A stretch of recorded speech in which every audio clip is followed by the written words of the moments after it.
Kita doakan pemangku manakib pada malam hari ini, Kiai Haji Munawir Zain Al-Mau'ud.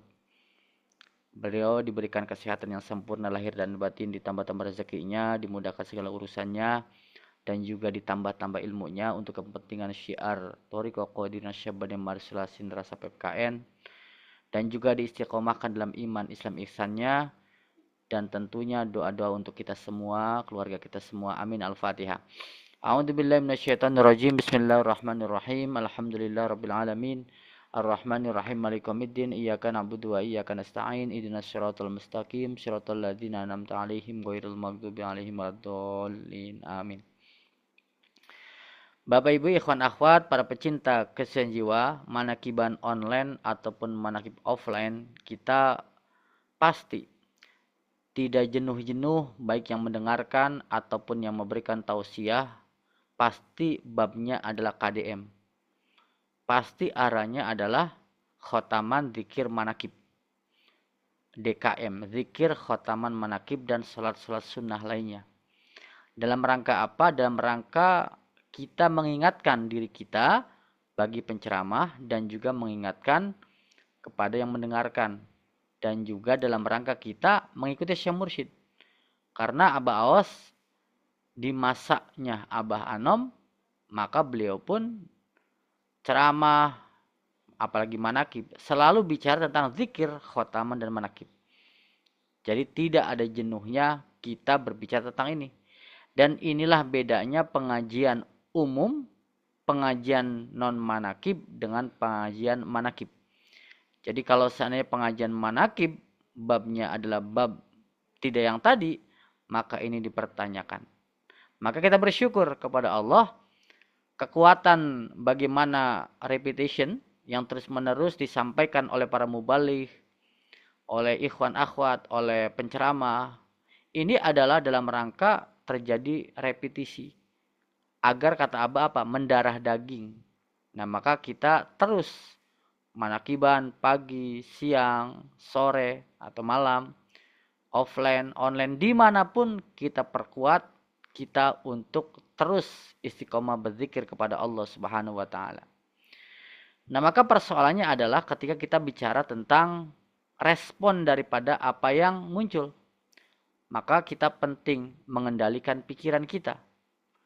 Maka ada istilah, sebenarnya musuh terbesar kita kalau kita tidak bisa mengendalikannya adalah pikiran kita sendiri, pikiran Bapak Ibu sendiri. Nah, maka ini menjadi penting kita kendalikan pikiran kita dengan zikir ini. Maka ada satu nasihat dari Abu Utsman yang disampaikan oleh Abu Hafsah, idza jalasta linnasi fakun wa'idhan liqalbika wa nafsika. Apabila kamu duduk di hadapan manusia, jadilah kamu penasehat untuk hatimu dan dirimu. Nah, artinya jadilah kamu penasehat, artinya kita diminta untuk mengendalikan pikiran kita. Karena pikiran kita ini, kalau kita membaca riset bahwa itu dalam satu hari, pikiran itu banyak sekali, kita memikirkan banyak hal. Maka orang bilang overthinking lah dan lain sebagainya. Nah, maka kalau kita tidak kendalikan pikiran kita, maka kita akan terbawa apa yang kita pikirkan. Apalagi pikiran kita ini 80% sampai 85% itu adalah pikiran yang negatif. Maka ada istilah informasi bahwa se-Asia Tenggara netizen kita ini netizen terjulid gitu ya. Kalau di dunia itu masuk the best 10 lah. Artinya ini menjadi persoalan gitu ya. Bagaimana kita dikatakan netizen terjulid gitu. Nah, ini karena apa? Karena tidak mengendalikan pikiran. Dalam konsep agama, pikiran itu ya berada di kolbu. Perasaan ada di kolbu. Maka apa yang kita lakukan? Kendalikan pikiran kita yang ada di kolbu. Maka tadi dengan zikir. Walaupun di luar sana orang ketika pikirannya agar tidak kemana-mana, mereka melakukan segala macam cara. Bagaimana mindfulness, bagaimana meditasi dengan cara fokus kepada nafasnya. Fokus kepada perhatian kepada nafasnya. keluar masuknya nafas, bahkan menghitung nafas. Untuk apa? Agar menjaga konsentrasi, agar pikiran tidak kemana-mana. Pikiran hanya fokus ke satu titik, yaitu nafas. Di luar sana, ada orang berlatih tentang bagaimana melatih pikiran fokus kepada suara-suara. Suara-suara terapi, satu suara yang membuat dia nyaman. Maka ada istilah sekarang forest terapi, terapi hutan. Jadi orang-orang, terutama orang-orang yang sibuk ya, orang-orang metropolis, mencari gunung-gunung, hutan-hutan, lembah-lembah gitu ya, mungkin ke pantai, untuk mendengarkan suara. Bahkan ada yang hanya mendekatkan telinganya, diam beberapa menit, bahkan kuat ada yang 30 menit, hanya duduk mendengarkan suara pohon, mendengarkan suara alam, mendengarkan bagaimana gesekan-gesekan dahan-dahan di hutan. Itu membuat dia rileks. Dan di situ dalam rangka apa? Dalam rangka dia mengendalikan pikirannya agar fokus kepada suara-suara. Ada lagi berlatih tentang bagaimana melatih konsentrasi pikirannya dengan fokus kepada kata-kata, mantra, fokus kepada kalimat-kalimat positif, dan sebagainya dan sebagainya. Dan ternyata banyak sekali cara dari semua persoalan yang ada, karena musuh terbesar kita hari ini, kalau kita tidak bisa kendalikan, adalah pikiran kita sendiri. Maka orang berlatih. Respon kita terhadap sebuah objek yang kita lihat, kita dengar, pikiran kita menganalisis, menyimpulkan, berbagai macam muncul. Kadangkala kita berbuat baik pun muncul pikiran negatif. Kita melihat orang berbuat baik, muncul pikiran negatif. Apalagi yang kita lihat yang negatif. Nah, maka Bapak Ibu, ikhwan akhwat, kita penting disitulah cara mengendalikan yang diajarkan guru kita. Dalam mengendalikan pikiran kita dengan apa tadi? Jadikanlah kita sebagai penasehat untuk hati kita. Wali nafsika, dan dirimu. Nah, maka di dalam bab wusul di dalam bulan ini, apa yang dilakukan? Hammuhum ilallah. Keinginannya hanya Allah. Sugluhum billah. Kesibukannya hanya Allah. Dengan Allah. Ruju'uhum ilallah. Kembalikan semuanya kepada Allah. Ini yang dilatih. Di mana orang lain sibuk dengan segala macam pikirannya, maka kita dilatih untuk sibuk kepada Allah. Semua keinginan, semua cita-cita, kalau tidak berlandaskan karena Allah, ya tidak bisa. Berpikir atau keinginan hanya Allah itu bukan berarti kita nggak boleh bekerja, nggak boleh belajar, nggak boleh berinteraksi. Tapi semua itu dikemas dalam satu tujuan, yaitu hammuhum ilallah. Wantingnya itu hanya Allah. Keinginannya hanya Allah. Kita bekerja karena Allah. Untuk mencari nafkah untuk istri kita agar keluarga kita bisa berzikir. Tenang zikirnya. Syughluhum billah. Kesibukannya hanya dengan Allah. Artinya tadi kita diajarkan zikir. Dua zikir inilah yang menjadikan alat sibuk kita kepada Allah. Dengan kita sibuk kepada Allah, dengan sibuk kita berzikir, sesungguhnya kita memberhentikan kesibukan-kesibukan dari pikiran kita yang seharusnya tidak kita pikirkan. Nah, maka sibukkan kita dengan zikir, sibukkan kita dengan zikir jaharnya, la ilaha illallah. Kita sibukkan dengan zikir khafinya. Kita sibukkan dengan khotamannya, dengan manakibnya. Kita sibukkan dengan sunnah-sunnahnya. Orang-orang yang hari ini istiqomah di manakiban online sibuk setiap harinya. Pagi sibuk manakib, siang sibuk manakib, malam sibuk manakib. Apalagi yang nge-share segala macam, Masya Allah.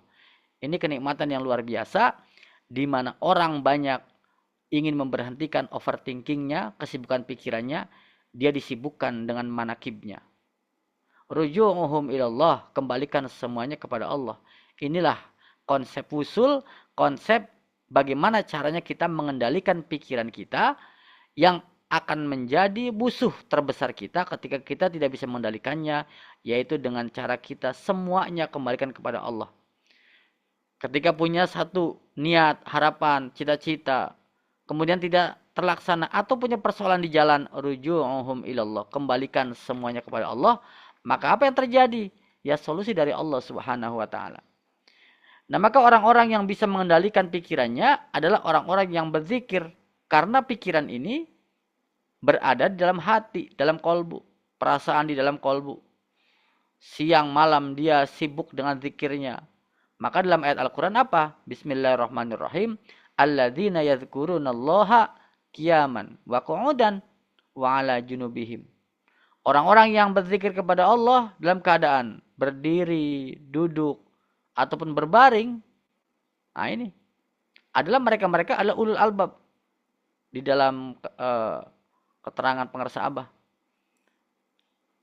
Ini adalah orang yang mindfulness gitu. Orang yang pikirannya, perasaannya, hatinya, fisiknya ada di sini sekarang. Hidupnya tidak terjadi regresi di masa lalu. Terjadi disosiasi di masa depan. Kenapa?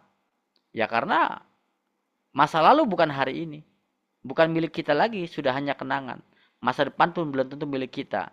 Yang menjadi milik kita hari ini. Maka kata Abah apa? Kita makan ini adalah sesuap-sesuap, minum seteguk-seteguk. Hidup itu ya sehari-sehari gitu. Sehari-sehari, hari ini hari kita. Ini adalah hari kita semua. Hari yang kita miliki. Karena kita nggak tahu hari besok. Nah maka hari ini. Kata Abah ya hari ini hari terakhir. Maka karena hari akhir, maka yang kita lakukan adalah mindful. Kita berzikir kepada Allah Subhanahu wa taala. Pikiran kita bukan dilatih untuk hanya fokus kepada suara, dilatih kepada kata-kata, dilatih kepada nafas. Semua itu boleh. Fokus kepada nafas tapi ada zikirnya. Fokus kepada suara-suara ada zikirnya. Fokus kepada kata-kata ada zikirnya. Kata-katanya la ilaha illallah. Mantranya itu adalah la ilaha illallah. Fokuskan semua fisik kita, alam bawah sadar kita kepada la ilaha illallah, suara-suara. Nah, maka ayat tadi dilanjutkan wa yatafakkaruna fi khalqis samawati wal ard. Ya mereka-mereka ini hanya memikirkan penciptaan langit dan bumi. Maka orang-orang filsafat itu bisa menemukan Tuhan ketika berpikirnya sangat mendalam, sangat bijak. Karena apa? Dia memikirkan tentang langit dan bumi, penciptaannya segala macam, dan pada akhirnya dia menyimpulkan maha besar Allah. Allah yang menciptakan segalanya. Maka disitulah dia dengan cara berpikir baik, maka dia menemukan Allah. Nah berpikir yang baik ini adalah apa? Berpikir yang di dalamnya ada zikir. Nah kita semua ada zikirnya. Maka kalau kita lihat orang-orang hebat, orang-orang pinter, secara intelektual, profesor kah, atau ilmuwan kah, atau kiai-kiai ustadz kah, yang suka membaca, pemikirannya bagus, pemimpin kah, ketika dia ada zikirnya, maka Allah selamatkan cara berpikirnya. Tidak disesatkan. Karena banyak orang-orang yang secara intelektual bagus, ketika dia memikirkan secara mendalam, yang terjadi adalah dia jauh dari Allah. Bahkan menjadikan persoalan. Tidak menyelamatkan ilmunya bagi dirinya. Tapi bagi yang ada zikirnya, Allah bimbing. Maka saya ingat betul, ketika Profesor Subandi, ada yang memuji gitu. Ilmuwan. Prof ini keren sekali gitu ya. Soalnya begitulah kalimatnya. Penelitiannya bagus, ilmunya bagus, hasilnya bagus, luar biasa. Riset-risetnya luar biasa. Profesor hanya mengatakan, saya hanya menuliskan saja, idenya bukan dari saya. Idenya dari Allah katanya, gagasannya dari Allah. Idenya dari guru saya, guru spiritual saya. Saya hanya menuliskannya saja, mudah kata Profesor. Ketika itu beliau dalam sebuah workshop. Nah kenapa? Karena dibimbing gitu ya. Dibimbing. Gitu. Nah maka bersyukurlah orang-orang yang berilmu ketika dia berzikir. Tapi orang yang berilmu tetapi dia tidak berzikir, maka tidak dibimbing. Mengerikan gitu. Demikian juga orang kaya, pemimpin. Orang kaya yang punya zikir maka dibimbing hartanya. Ya minimal untuk manakib, untuk membantu khidmat. Tapi bagi yang tidak ada zikirnya, ya hartanya untuk mewah-mewahan, untuk yang tidak jelas gitu ya, berlebih-lebihan dan lain sebagainya. Demikian juga otoritas kepemimpinan. Ketika ada zikirnya, maka kepemimpinannya akan menjadi maslahat buat dia dan umat. Maka menjadi manfaat. Bukan mencelakakan dia. Bagi yang tidak zikirnya, maka mencelakakan dirinya. Nah, itulah penting. Mengapa? Karena ya tadi, pikiran kita ini harus dibimbing gitu. Berpikir dengan kolbu. Maka disitulah menghadirkan Allah. Maka Abah Ano pernah mengatakan, kita ini harus pintar merasa, bukan merasa pintar. Kata Abah begitu. Kalau kita merasa pintar, belum tentu kita pintar. Tapi kalau kita pintar merasa, itu pasti pintar. Saya ingat betul kalimat ini ketika masa Abah Anom. Abah Anom pernah mengatakan seperti itu kira-kira. Nah, maka cara kita untuk bagaimana pintar merasa, caranya apa? Ya kita tanya sama orang yang ahli rasa. Fas'alu ala zikri in kuntum la ta'lamun. Bertanyalah kalian semua kepada ahli zikir kalau kamu nggak tahu. Ahli zikir itu ahli rasa. Maka kata Abah Anom apa? Fal wajibu alal insan tolabu hayatil qalbi al ukhrawi min ahli talqin. Wajib bagi manusia mencari cara bagaimana hidupnya hati. Dari siapa? Dari ahli talqin. Talqin itu untuk apa? Untuk kita pintar merasa. Kalau kita pintar merasa, pasti pintar. Tapi kalau merasa pintar, belum tentu kita pintar. Nah, jadi jangan malu-malu mesti bertanya kepada ahli rasa agar kita pintar merasa. Itulah Bapak Ibu ikhwan akhwat, bagaimana pikiran kita terkontrol, terjaga, bagaimana pikiran kita dikendalikan, dan pada ujungnya adalah pikiran kita menjadi pintar. Pintarnya adalah pintar merasa, zauk gitu. Karena pikiran, perasaan semuanya ada di kolbu. Kata Nabi, inna fil jasadi ibnu adam mudghah, idza saluhat saluhal jasadu kulluh, wa idza fasadat fasadal jasadu kulluh, ala wahi al qalb. Di dalam diri anak Adam ada segumpal daging. Jikalau segumpal daging itu baik, maka seluruh anggota badannya baik. Tapi sebaliknya, ketika segumpal daging itu tidak baik, maka seluruh anggota badannya tidak baik. Apa itu segumpal daging? Ala wahya al qalbu. Segumpal daging itu adalah hati. Nah, maka hati itulah yang mesti kita kendalikan dengan cara apa?